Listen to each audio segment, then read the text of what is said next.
ever feel like finding actual, useful advice on growing a business is like, I don't know, trying to find a needle in a haystack? Yeah, it's either too basic or so complicated, like you need an MBA just to understand it. Exactly. So today we're diving into growth strategy, this document we found, and it's full of frameworks and different approaches to, well, growth strategy. And we're going to break it down, make it make sense. Exactly. Cut through the noise. And it's not just about getting bigger, right? Like anyone can just, grow for the sake of growing. We got to be sustainable, Yeah. lasting. And that's actually what this document really digs into. Sustainable growth, something that a lot of companies, especially big ones, really struggle with. Yeah. And they threw out this crazy stat. Get this. Only like 1/3 of Fortune 500 companies consistently do better than things like GDP in the S&P 500. Wild, right? I mean, if those giants are having trouble, what hope is there for the rest of us? Well, that's the thing. This document kind of cracks the code a little. One of the things they highlight is that a lot of companies, they get so focused on what they're already doing, their existing markets, their same old products. Right, like that's all they know. It's like they're trying to find a new species of fish, but they're stuck fishing in the same pond. They need to cast a wider net. Okay, so wider net, I like that. But how do you do that strategically? How do we explore new possibilities without like totally losing sight of what we've already built? That is the million-dollar question. And this document, they actually offer a really cool framework for thinking about that. It's called the Growth Horizon Framework. Okay, Growth Horizon Framework, I'm listening. Yeah. So basically it says you need to balance short-term wins with long-term vision. It's like juggling, right? You've got different balls in the air representing different time frames. All right, juggling time frames. Break it down for me. Okay, so picture this. You got Horizon 1.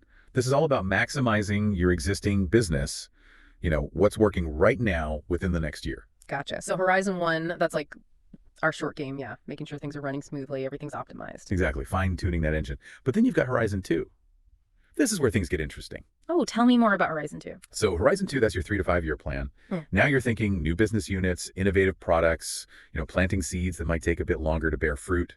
So if Horizon 1 is keeping the momentum going, Horizon 2 is more about like calculated expansion. Exactly. And that brings us to, drumroll. Don't tell me Horizon 3, the 5 years and beyond plan, what's that look like? Now we're talking long game. All right, Horizon 3, the long game, the really good picture. But before we dive into that, I'm kind of curious about something. What's that? Well, we've been talking about these different horizons, different time frames for growth, but how do you actually identify those opportunities in the first place? It's like, how do you know where to focus your energy with so much noise out there in the market? It's like trying to find a signal in all the noise, right? Exactly. That's where those classic business frameworks come in handy. You mean like those things they teach in business school? I gotta admit, sometimes they feel a bit, outdated. I get it, but they can still be surprisingly useful. Think of them like, I don't know, mental models.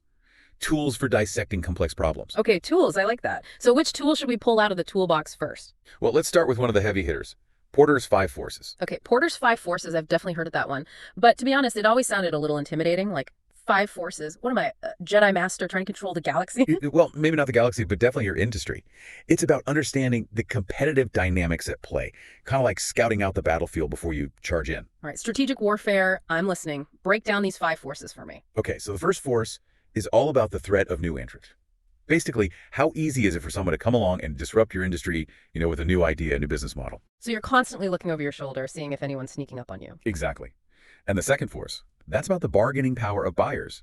If your customers have a lot of choices, they hold more power. They can negotiate harder on price, features, all of that. It's like, how much leverage do they have? Exactly. But it's not just about the customers. You got to consider your suppliers too. That's the third force, bargaining power of suppliers. Right. Because if you're relying on just a handful of suppliers and they decide to jack up their prices, you're in trouble. Exactly. And then we've got the fourth force, the threat of substitutes. Okay, substitutes. So like not direct competitors necessarily, but things that could kind of, I don't know, steal your customers away. Exactly. Think about how streaming services have shaken up the whole cable TV industry. They're not cable companies, but they're definitely a threat. Wow. Yeah, that's a good example. So we've got new entrants, buyers, suppliers, substitutes. What's the fifth and final force we need to worry about? This one's all about internal rivalry.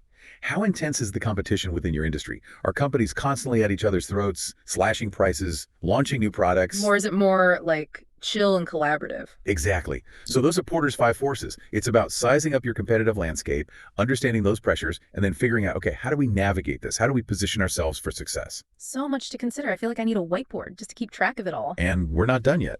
Once you've got a handle on the external forces, you need to assess your internal strengths and weaknesses. You mean like looking in the mirror? Exactly. And for that, there's another classic tool that can be really helpful, the BCG Growth Share Matrix. Oh yeah, the one with the stars and the cash cows. And I'll be honest, it always sounded a bit whimsical for a business framework, but hey, I'm willing to dust it off and give it a go. It's a classic for a reason. Oh. Basically, it helps you analyze your product portfolio based on two key things: market growth rate and your relative market share. All right, so walk me through this matrix. Break it down for me. You're going to love this. It's surprisingly simple. Okay, the BCG matrix, stars, cash cows, got it. It's a classic.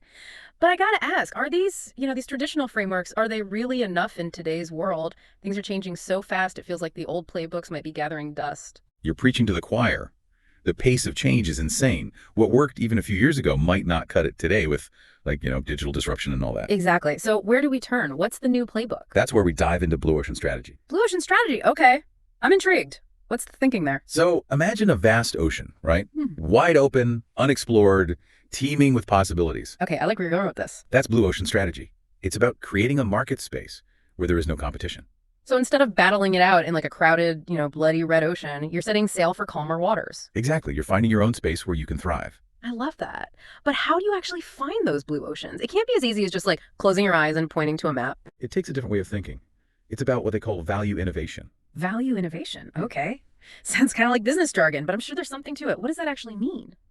It's about creating something so radically different, so compelling to your customers, that the competition becomes irrelevant.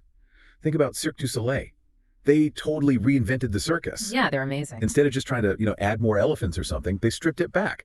They focused on artistry, theatricality, human performance. They created something totally new. And it's a global phenomenon. Okay, so how do you know what to change? Like, how do you go about creating that value innovation? There's a really cool tool for that. It's called the value curve. Okay, value curve. Hit me. Basically, it's a way of visualizing your product or service, right? You map out all the factors that your customers care about, and you see how you stack up against the competition. So far, so good. But here's where it gets interesting. Blue Ocean Strategy says, don't just try to be a little bit better than the competition on those existing factors. Change the game entirely. Oh, I see where you're going with this. So it's not about playing by the same rules. It's about creating a whole new game. Exactly. Yeah. You ask yourself, what can we eliminate that everyone else takes for granted? Yeah. What can we reduce well below the standard? What can we raise way above everyone else? And most importantly, what can we create that's never been offered before? It's like asking, what if cars could fly? Or what if phones could read our minds? Well, maybe not that extreme, but you get the idea. It's about thinking differently. And the results can be incredible. Think about Yellowtail wines. Yeah, what about them? They didn't try to outfancy the French wines or anything like that. They created a blue ocean by making wine fun, approachable, easy to drink. Anyone could enjoy it. And they became hugely successful. Okay, I'm sold. Blue ocean strategy, it's a game changer. But how do we actually put this into practice? Well, this growth strategy document we keep talking about, it actually outlines something called the Growth Strategy Project. Okay, tell me more. It gives you a step-by-step process for identifying blue ocean opportunities, really thinking it through, formulating a winning strategy, and then actually putting it into action. So taking those big, innovative ideas and turning them into concrete steps. Exactly. But I think the most important takeaway here, the thing I really want everyone listening to remember is, don't be afraid to challenge the status quo. The companies that achieve the most, the ones that create those blue oceans, they're the ones who aren't afraid to think differently, to shake things up. To chart their own course, to explore those uncharted waters. I love it. So for everyone listening, here's my question for you. Where's your blue ocean?